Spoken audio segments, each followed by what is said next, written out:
Welcome to the deep dive. Look, if you're stepping into adulthood right now, or about to, this landscape, it can feel pretty bewildering, right? Definitely. So today, we're doing a deep dive specifically for you.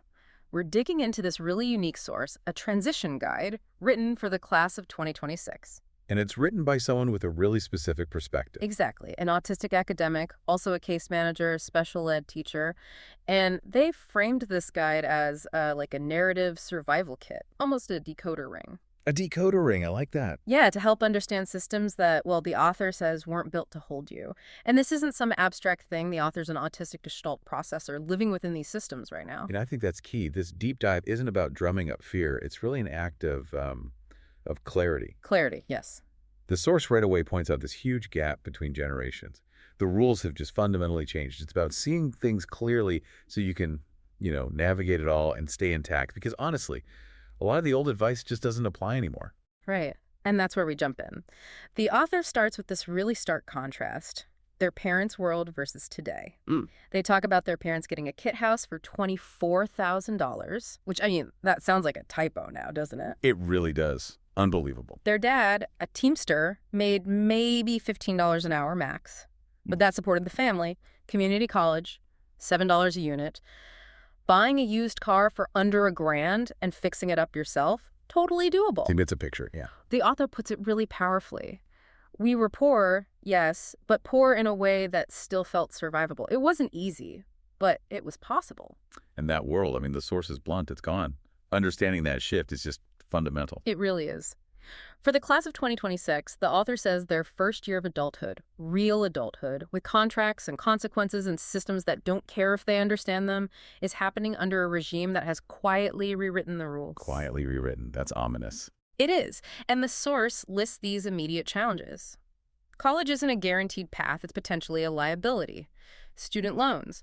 They start billing before your second month on campus. Wait, while you're still studying? While you're still studying, plus the dismantling of DEI, anti-queer laws coming back, and what the author actually calls eugenics as policy. They define that as systemic ways of discouraging certain groups, like neurodivergent people, from existing or thriving. Wow. Okay, so that really sets the stage. It underlines how much the game has changed. Traditional advice is just obsolete in many ways. Yeah. This generational gap isn't just economic, it's systemic. So for you listening, you need a whole new way to think about what readiness even means today. To help grasp all this, the author introduces this really sharp concept, gaslighting at scale. Okay, more than just personal interaction. Exactly. It's described as what happens when a system tells you one thing with words and another with consequences and expects you to doubt your own senses rather than question its coherence. The claim is this is the dominant cultural tone now. That's a heavy claim, a dominant cultural tone.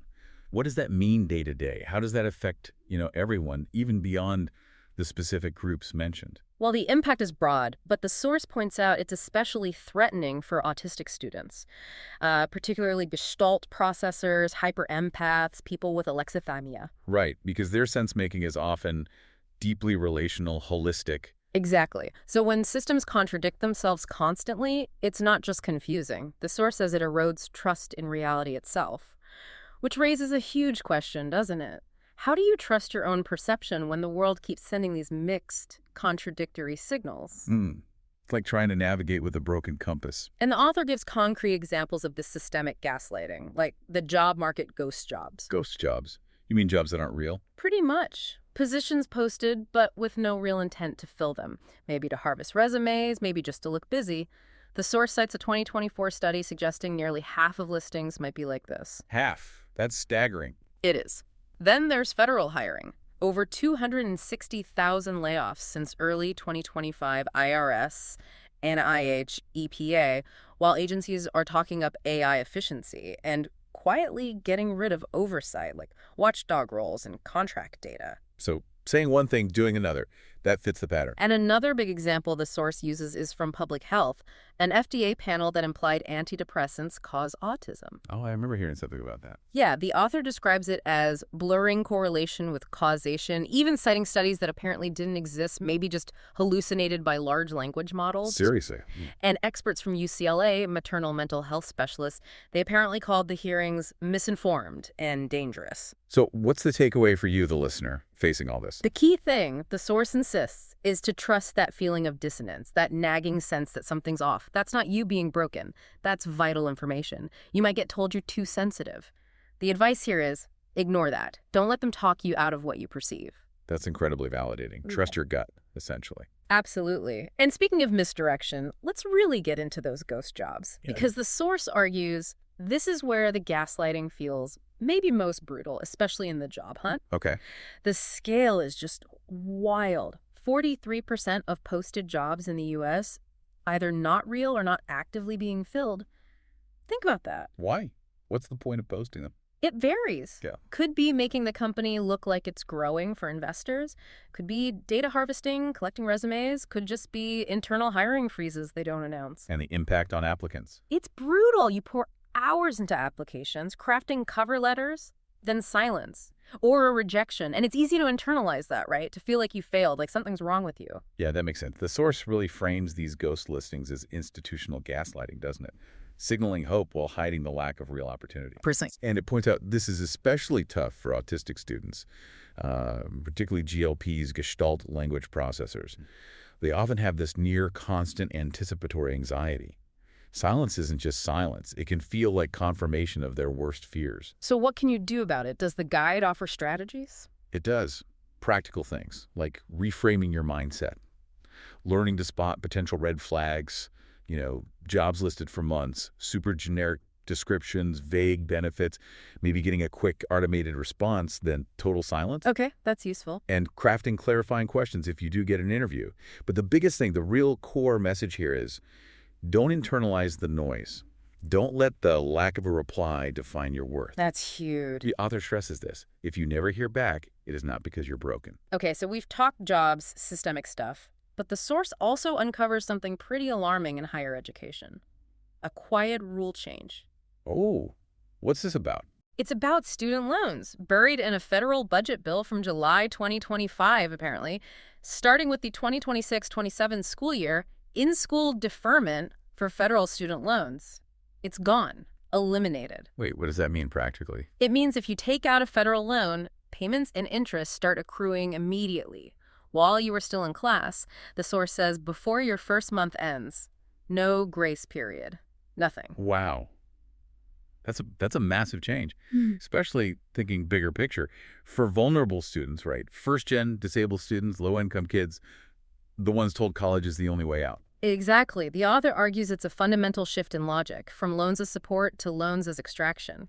The system, they argue, now invests in your vulnerability. That's a chilling grace. It is. And the source also points out the deceptive language used. Financial aid, mostly loans. An award, actually a contract. Responsibility presented like a choice, even when people feel they have none. So much loaded language. Which is why the author offers this decoder ring section to translate what they really mean when they say college is an investment.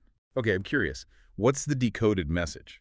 Well, according to the source, they mean you take all the risk, they get the benefit. They mean the burden is entirely on you, and if it fails, that's your fault. Right. They mean you're the product here, not the customer.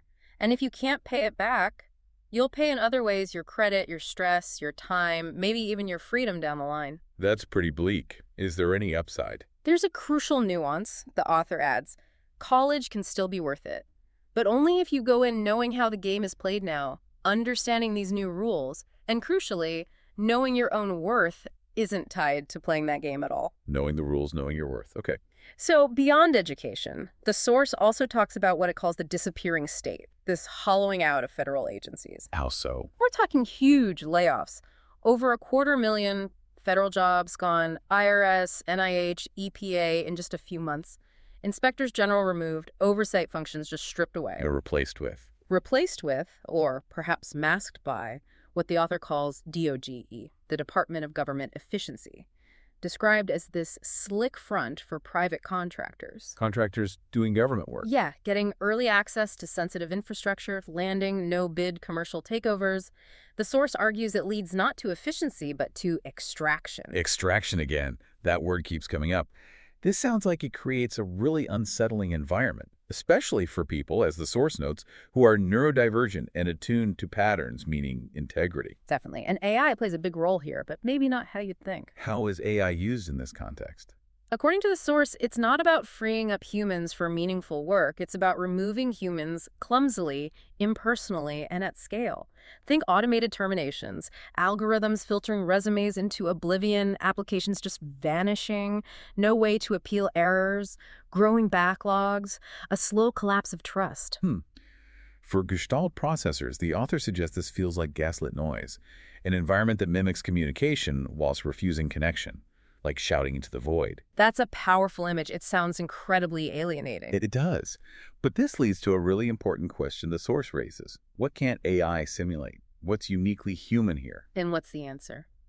The source offers a hopeful counterpoint. It talks about things like relational presence, that quiet, persistent intelligence of noticing, knowing what isn't being said, staying honest. Skills that aren't easily quantifiable. Exactly. Described as anchors, the skills that let us find each other and ourselves. A current job might not value them, but the author argues the future desperately needs them.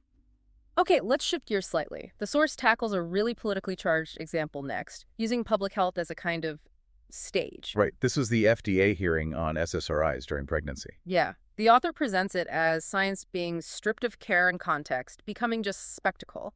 They describe the panel as stacked with figures known for anti-medication stances. And the evidence presented. Poorly controlled studies, maybe even non-existent ones, hallucinated by large language models, according to the text.